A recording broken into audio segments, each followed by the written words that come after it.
I should have seen it coming. Looking back, all the signs were there. But when you're 28, hungry to prove yourself, and staring down the biggest opportunity of your career, you tend to ignore the red flags. Especially when they're wrapped in a charming smile and a corner office. My name is Nina Carter, and I've been a marketing strategist at Apex Edge for 3 years. It's one of those mid-tier agencies that talks big about disrupting the industry, while serving clients who are mostly just trying to keep up with their competitors. The work is decent, the pay is fine, and the office has that trendy startup vibe with exposed brick and way too many succulents. Everything changed on a Tuesday morning in March when our CEO called an all-hands meeting. We were pitching Veritone Global, a massive logistics company that could single-handedly double our revenue. The kind of client that turns careers around overnight. "This is our moonshot," announced Sarah Kim, our CEO, her voice echoing through the conference room. "Whoever leads this pitch isn't just winning a client. They're setting the trajectory for this entire company." I felt my heart rate spike. I'd been working on smaller accounts for months, building my reputation, waiting for exactly this moment. My hand was halfway up when Daniel Reese, my boss, cleared his throat. "I'll take point on this one," he said, that easy confidence he wielded like a weapon. "Nina can support me on research and deck building." Support. The word stung, but I kept my expression neutral. Daniel had been my manager for 18 months, and I'd learned to pick my battles. He was 4 to 5, politically savvy, and had the kind of relationship with leadership that made him untouchable. More importantly, he had final say over my performance reviews. "Sounds perfect," I said, forcing a smile. "I'd love to contribute." What I didn't say was that I'd been tracking Veritone Global for 6 months already. I knew their pain points, their market position, their competitors' strategies. I'd been building an entire approach in my spare time, hoping for exactly this opportunity. The meeting ended with Daniel shaking hands with Sarah and me walking back to my desk with a complicated mix of disappointment and determination. My friend Marla caught up with me by the coffee machine.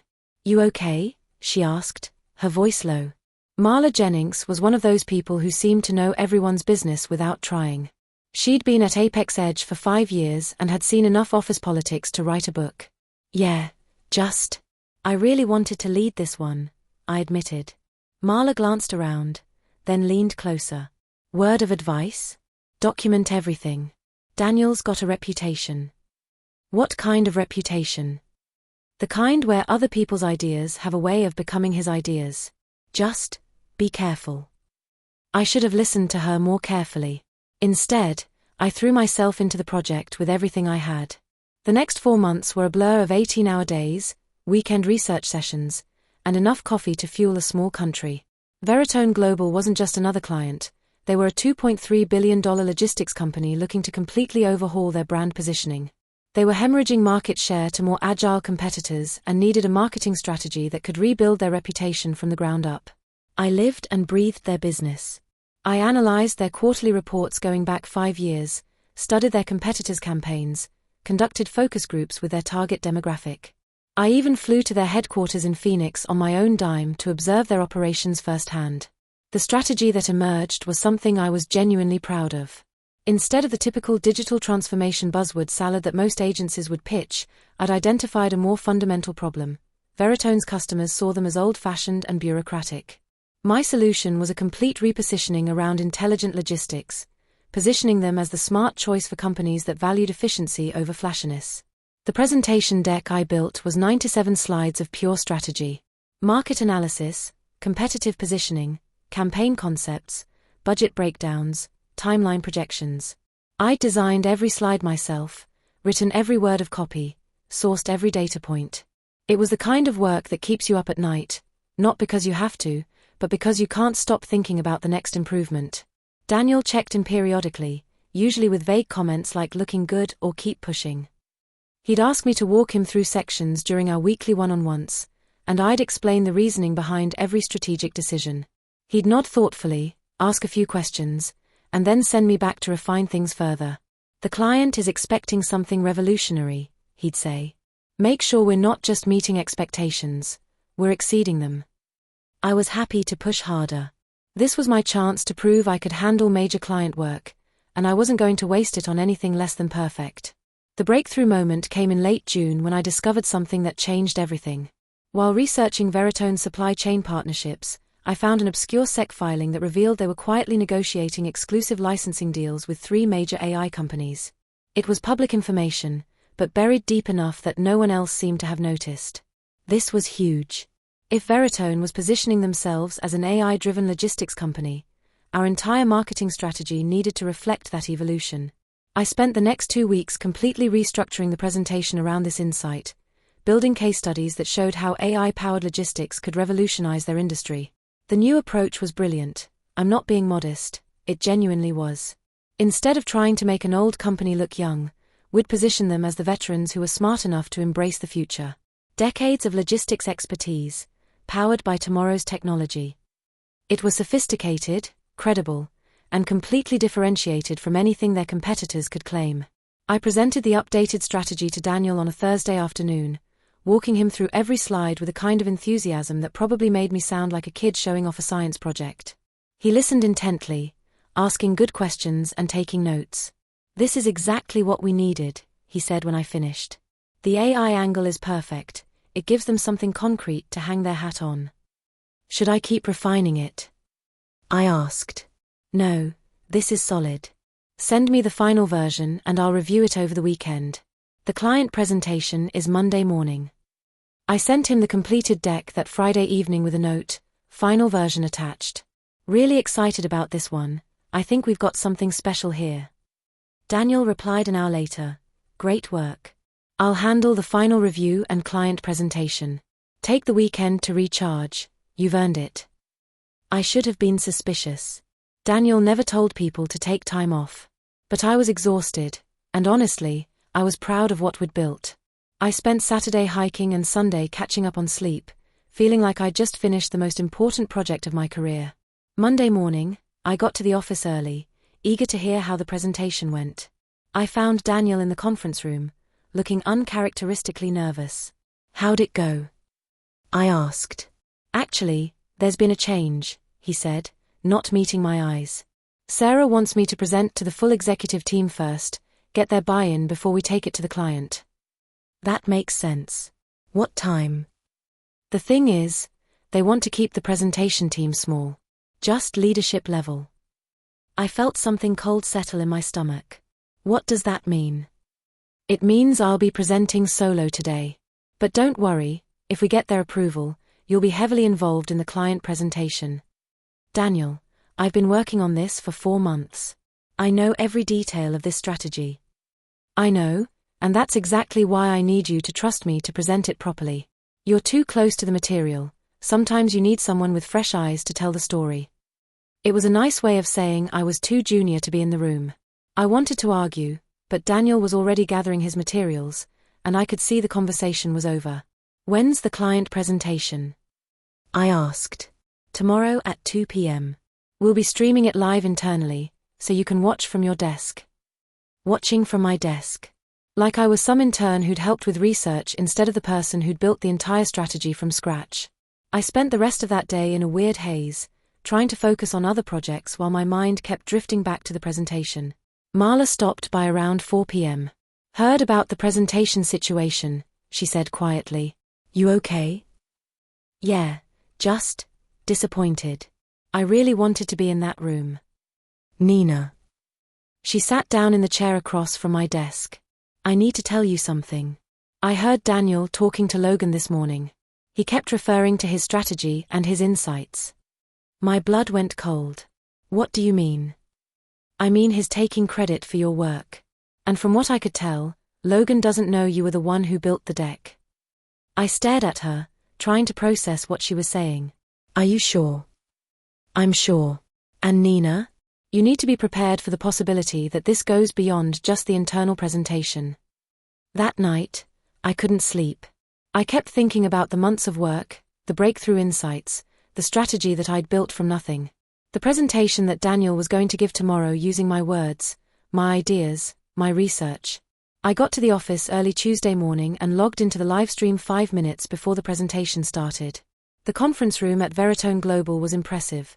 Floor-to-ceiling windows, a massive table, and about 15 people in expensive suits. I recognized Kamoni Wells, their CEO, from the photos I'd studied during my research. At exactly 2 p.m., Daniel walked in. And my heart stopped. He looked confident, polished, completely at ease. He shook hands with Kamoni, exchanged pleasantries with the rest of the team, and then launched into the presentation. My presentation. The first slide appeared on screen: Intelligent Logistics, Positioning Veritone Global for the AI-Driven Future. Those were my words. My title. My concept. Daniel clicked to the next slide and began speaking. The logistics industry is at an inflection point. Companies that cling to traditional approaches are being left behind by competitors who understand that the future belongs to intelligent, AI-powered solutions. I had written that exact sentence. I remembered writing it, debating whether inflection point was too buzzword-heavy, ultimately deciding it was the perfect way to frame the challenge. Now Daniel was delivering it like he'd crafted every word himself. The live stream quality was good enough that I could see the faces around the conference table. Kamoni Wells was leaning forward, engaged. Other executives were taking notes. They were buying it completely. Daniel moved through the slides with the confidence of someone who'd built the strategy himself. He explained the market analysis, walked through the competitive positioning, and laid out the campaign concepts with a kind of authority that comes from truly understanding the material. Except he didn't understand it. Not really. He was performing my insights, delivering my analysis, but without the deep knowledge that had informed every strategic decision. Your brand positioning has been focused on heritage and reliability, Daniel continued, but our research shows that your target market is actually looking for innovation and efficiency. They want to know that their logistics partner is thinking 10 steps ahead, not just executing the same processes they've used for decades. That insight had come to me at 2 a.m. on a Tuesday night in April, when I was deep in focus group transcripts and suddenly realized that Veritone's customers weren't buying logistics services, they were buying peace of mind about the future. It was the kind of breakthrough that made all the late nights worth it. Now Daniel was presenting it like it was something he'd casually figured out over coffee. The presentation continued for 45 minutes. Daniel hit every key point, explained every strategic rationale, and answered questions with a kind of detail that should have been impressive. But I knew where every answer came from because I'd written the supporting materials. When Kamoni asked about implementation timelines, Daniel referenced the project plan I'd built. When someone questioned the budget allocation, he cited the cost analysis I'd spent a week perfecting. The worst part was how good he was at it. Daniel had always been a strong presenter, and he was selling my strategy better than I probably could have. He had that executive presence, that ability to make complex ideas sound simple and obvious. He was telling my story, but he was telling it well.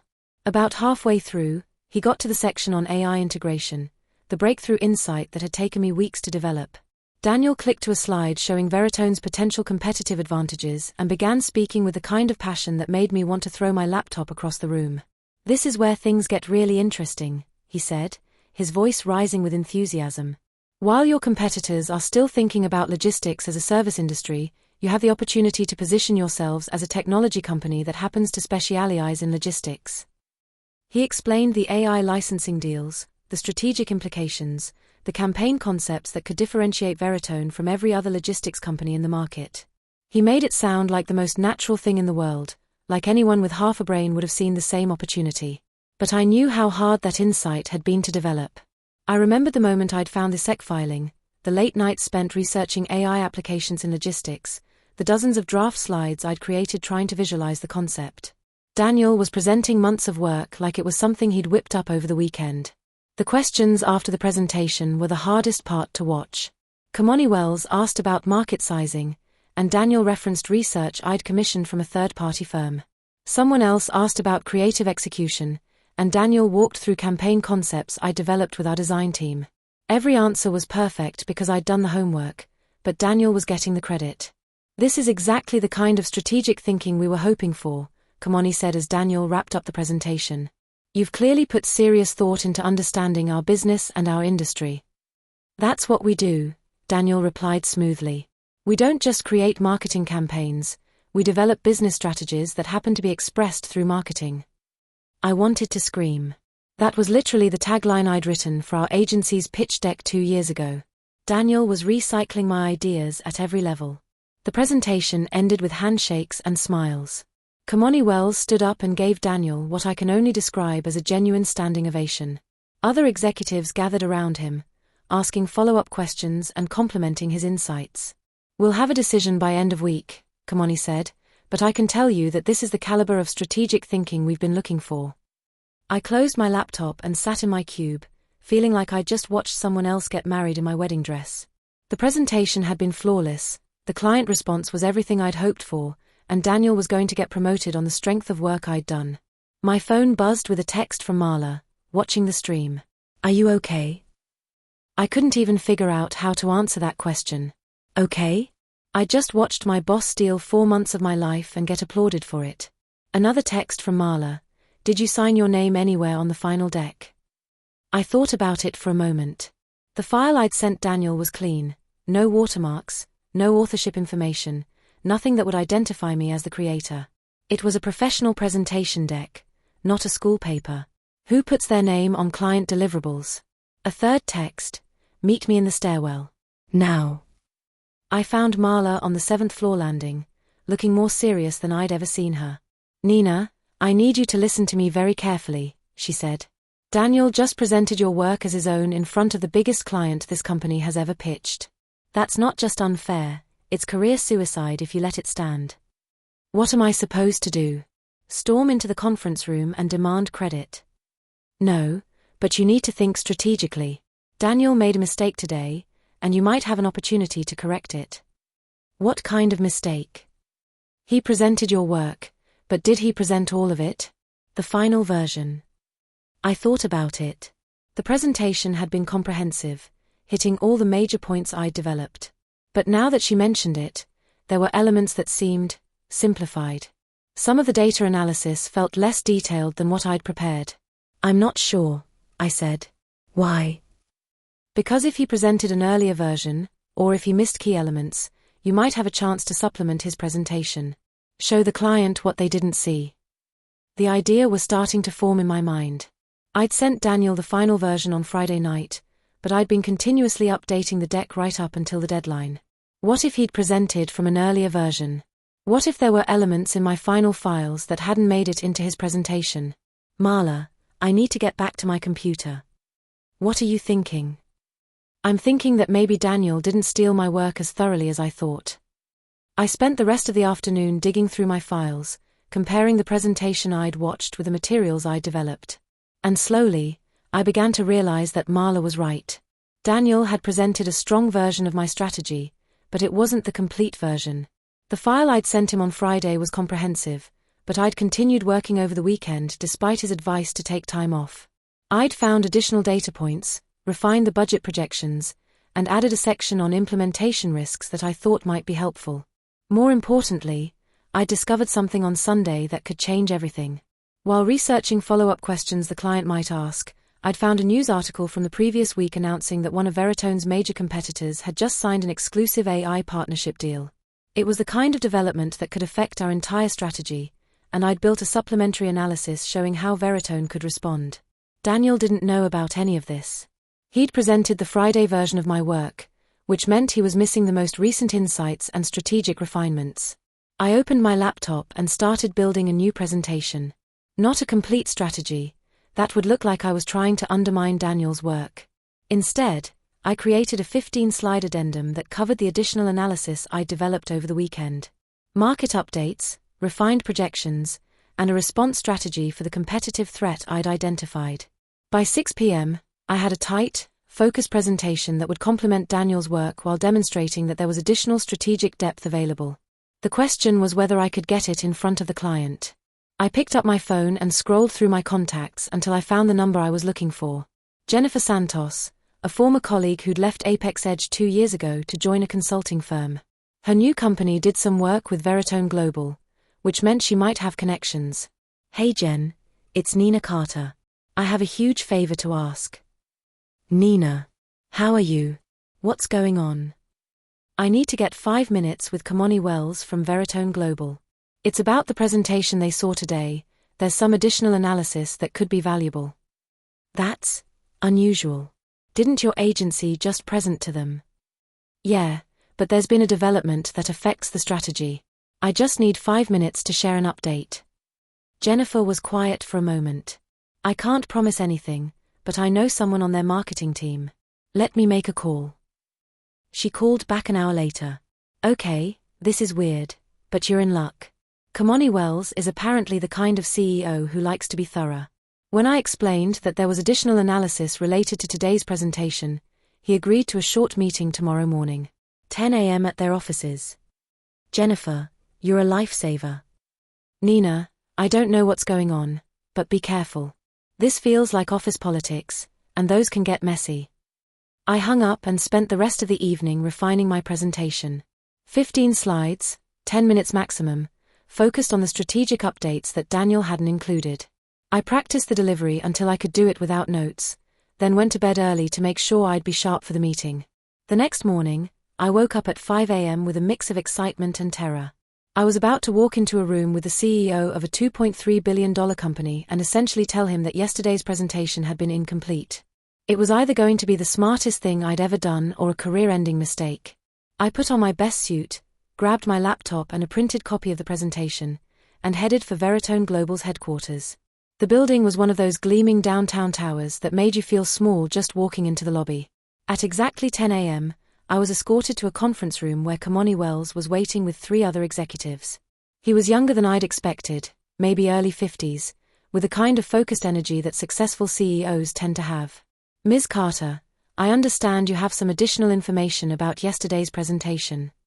I took a breath and launched into the most important 10 minutes of my career.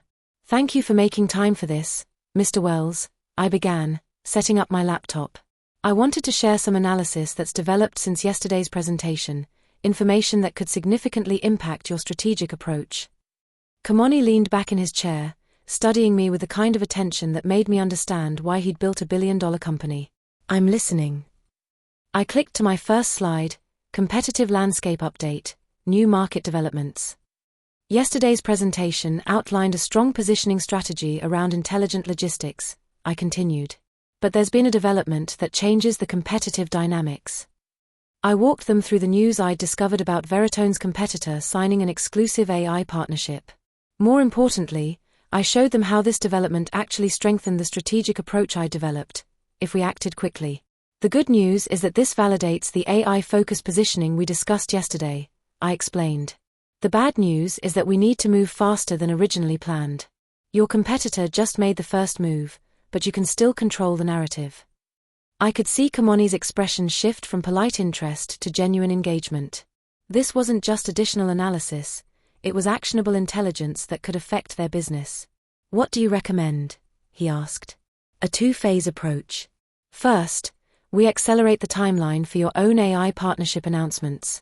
Second, we reframe the conversation around AI experience rather than AI adoption. You've been integrating AI solutions longer than your competitors. We just need to make that story more visible. I spent the next 5 minutes walking through refined budget projections, updated timeline recommendations, and a competitive response strategy that built on the foundation from yesterday's presentation. Everything was designed to complement Daniel's work while demonstrating the kind of strategic thinking that goes beyond a standard agency pitch. This is excellent, Kamani said when I finished. This kind of market intelligence is exactly what we need to make informed decisions. There's one more thing, I said, pulling up my final slide. I've prepared a detailed implementation playbook that covers the first 90 days of execution. It includes risk mitigation strategies, performance metrics, and contingency plans for various competitive scenarios. I handed him a printed copy of the playbook, 30 pages of detailed strategic planning that I'd been working on for weeks. It was the kind of document that demonstrated not just strategic thinking, but operational expertise. Kamani flipped through it, his eyebrows rising. This is incredibly thorough. How long did this take you to develop? About 4 months of research and analysis, I said. I've been tracking your industry and competitive landscape since we started working on this project. And you developed this independently. The question hung in the air, and I realized this was the moment where I had to decide how directly to address what had happened yesterday.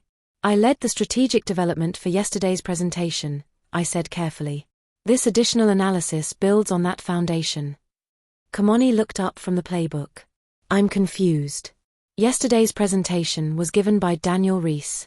Are you saying you developed the strategy he presented?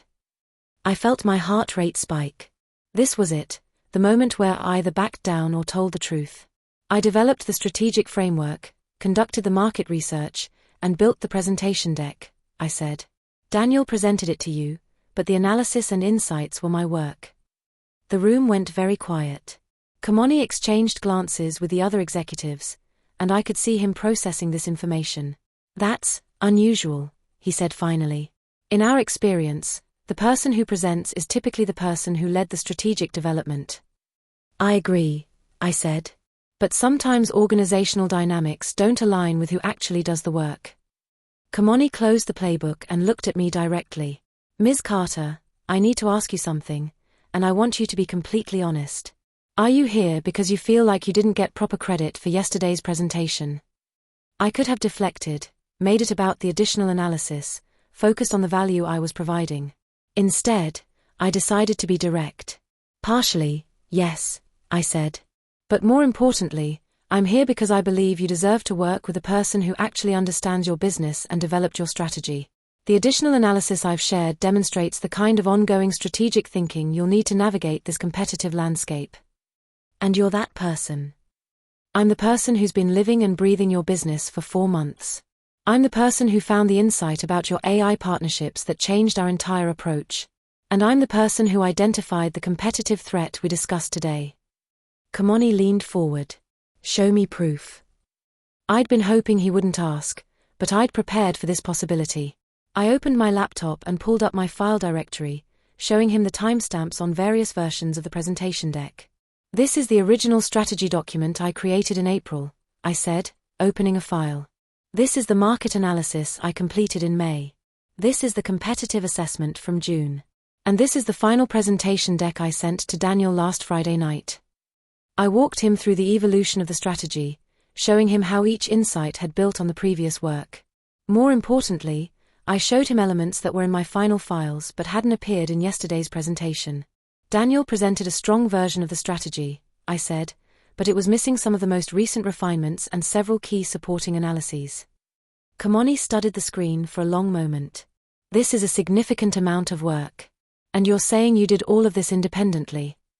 I collaborated with our design team on the visual elements and with our research team on some of the data collection, I said. But the strategic thinking, the market insights, and the overall approach were my work. Why didn't you present yesterday? Because I'm not in a position to override my manager's decisions about client presentations. Kamani nodded slowly. I see. And what outcome are you hoping for from this meeting? This was the crucial question.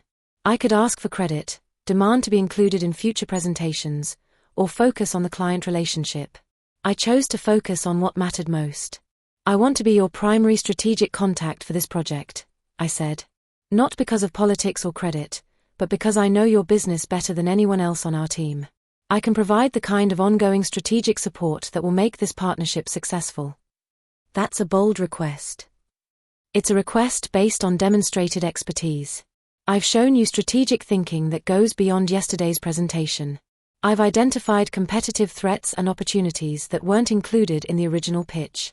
And I've provided you with implementation planning that's more detailed than what most agencies deliver. Kamani looked at the other executives, then back at me. Ms. Carter, I'm going to be direct with you. Yesterday's presentation was impressive, but what you've shown me today is the kind of strategic thinking we were hoping to find. The additional analysis, the competitive intelligence, the implementation planning, this is exactly what we need. I felt something loosening in my chest. Thank you. I want you to be our primary contact for this project, he continued. I'll be calling your CEO this afternoon to discuss the account structure. What about Daniel? That's for your company to figure out. From our perspective, we want to work with a person who developed the strategy and can provide ongoing strategic support. Based on what I've seen today, that person is you. I walked out of that meeting feeling like I'd just won the lottery. Not only had I corrected the record about who had actually developed the strategy, but I'd positioned myself as the primary client contact for the biggest account in our agency's history. But I also knew that the Real challenge was just beginning. Daniel was going to be furious, and I'd essentially just undermined his position with our most important client. The next few hours were going to determine whether this was the best career move I'd ever made or the worst. I got back to the office just before noon and found a message on my desk asking me to see Sarah Kim immediately. Word travels fast in a small agency, and I had a feeling that Kamoni Wells had already made his call. I knocked on Sarah's door and found her sitting behind her desk with an expression I couldn't quite read. "Nina, come in. Sit down. Is everything okay?" I just got off the phone with Kamoni Wells. He had some interesting things to say about yesterday's presentation. Here we go, I thought. What did he say? He told me that you met with him this morning to provide additional strategic analysis. He also told me that you claim to have developed the strategy that Daniel presented yesterday. I took a breath. That's correct.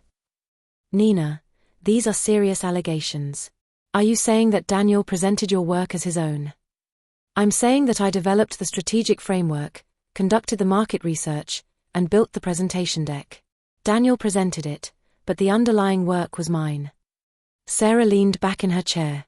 This is a very serious situation. If what you're saying is true, it represents a significant ethical breach. But I need to understand exactly what happened. I spent the next 20 minutes walking her through the same timeline I'd shared with Kamoni. The months of research, the strategic development, the breakthrough insights, the final presentation deck. Sarah asked good questions and took careful notes. And you have documentation to support this? She asked. Complete documentation. File timestamps, email chains, research notes, draft versions. Everything. I'm going to need to see all of that. And Nina, I'm going to need to investigate this thoroughly before we make any changes to the account structure. I understand. In the meantime, Kamoni Wells has requested that you be his primary contact for this project. I'm going to honor that request on an interim basis while we sort this out. I felt a surge of relief. Thank you, Sarah. Don't thank me yet. If your allegations are true, this represents a serious problem for our company. And regardless of what happened, you've created a difficult situation by going to the client directly. She was right. I'd bypassed the normal chain of command and put Sarah in an impossible position. But I'd also protected the client relationship and demonstrated the kind of strategic thinking that could make this partnership successful. I understand this was unorthodox, I said. But I felt like I needed to make sure the client had access to the complete strategic analysis. We'll discuss the process issues later. Right now, I need you to prepare a complete documentation package showing your development of this strategy. I want file timestamps, email chains, research notes, everything. Can you have that ready by tomorrow morning? Absolutely. And Nina? Until we resolve this, I need you to avoid any contact with Daniel. If he approaches you about the account, refer him to me. I spent the rest of the afternoon putting together the documentation package. Email chains showing my research requests, file timestamps showing the evolution of the strategy, notes from client research sessions, draft versions of the presentation deck. It was a comprehensive record of 4 months of strategic development. Around 5 p.m., Marla stopped by my desk. I heard about your meeting with Kamoni Wells. Are you okay? I think so. Sarah's investigating, and I'm the interim client contact. That's huge. How are you feeling? Honestly, terrified. I just blew up my relationship with my manager to protect work that I spent 4 months developing. Nina, what you did took incredible courage. And from what I'm hearing, you didn't just protect your work, you demonstrated strategic thinking that impressed the hell out of the client. We'll see. Daniel's going to be furious, and I'm not sure how this plays out politically. Let me worry about the politics. You focus on doing great work for the client. I worked until 8 p.m., putting the finishing touches on the documentation package and preparing for what I knew would be a difficult conversation with Sarah the next morning. I'd taken the biggest professional risk of my career, and I was about to find out whether it would pay off. The next morning, I arrived at the office to find Sarah Kim waiting for me with Logan Miles, our COO, and someone from HR I didn't recognize. This was clearly going to be more than a simple documentation review. Nina, thank you for coming in early, Sarah said. I've spent the evening reviewing the materials you provided, and I've asked Logan and Janet from HR to join us for this conversation. I sat down across from the three of them, feeling like I was on trial. Which, in a sense, I was. Let me start by saying that the documentation you provided is comprehensive and compelling, Sarah continued. The file timestamps, email chains, and research notes clearly show that you led the strategic development for the Veritone Global project. I felt a wave of relief, but Sarah's expression suggested this wasn't going to be a simple vindication. However, she continued, the way you handled this situation has created significant problems for our company. Going to the client directly, making allegations about a senior manager, and requesting to be the primary account contact, these actions represent a serious breach of protocol. Logan leaned forward. Nina, I need to understand your thinking here. Why didn't you come to Sarah or me with these concerns before going to the client? It was a fair question, and I'd been preparing for it. Because I didn't think it would matter.